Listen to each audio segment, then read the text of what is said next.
அதாவது உலக மார்க்கெட்டை பற்றி அவர் யோசிச்சுட்டு இருந்தார். இப்போ என்ன ஆகிப்போச்சு, பிஒய்டி வந்ததுனால அமெரிக்க மார்க்கெட்டே காலி அப்படின்ற ஒரு இடத்துக்கு வந்துருச்சு. அப்போ இந்த வரி வந்து விதித்து சைனாவை மட்டுமாவது தடுத்து நிறுத்தலைன்னா டெஸ்லா வந்து ரோட்டுக்கு தான் வரணும். இதை நாம் தொடர்ந்து சொல்லிகிட்டு இருக்கும்போது யாருமே அதை வந்து பெருசாக சீரியஸாக எடுத்துக்கல. இப்போ தெளிவாக தெரிஞ்சு போச்சு பார்த்தீங்களா. ஸோ சைனாவை தவிர மீது எல்லா நாடுகளுக்கும் வரி விதிப்பை குறைப்பதற்கு ட்ரம்ப் தயாராகிட்டார். ஸோ இப்படி இந்த விஷயத்தை செஞ்சுக்கிட்டு இருக்கும்போது அமெரிக்க மக்களையும் ரஷ்யாவின் கவனத்தையும் திசை திருப்புவதற்காக அவர் கொடுத்த இன்னொரு அறிவிப்பு தான் என்னது, ஈரானுக்கான எச்சரிக்கை.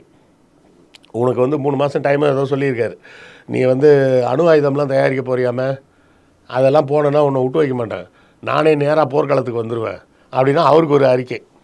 யாருக்கு? ஈரானுக்கு எதிராக. அப்போது ரஷ்யா வந்து பதில் அறிக்கை, ஈரான் என்ன செய்ய வேண்டும் என்பதை ஈரான் தான் முடிவு பண்ணணும், அதை அமெரிக்காவோ வேறு எந்த நாடோ முடிவு பண்ண முடியாது அப்படின்னு ரஷ்யா அதுக்கு பதிலுக்கு ஒரு அறிக்கையை விட வேண்டிய கட்டாயத்துக்கு வந்துருச்சு. இப்படி உலக நாடுகளின் எல்லார் கவனத்தையும் சீனா மீது மட்டுமே விதிக்கப்பட்டிருக்கக்கூடிய இந்த 104% இறக்குமதி வரியை விட்டு விலக்கி கொண்டு போகிறதுக்காக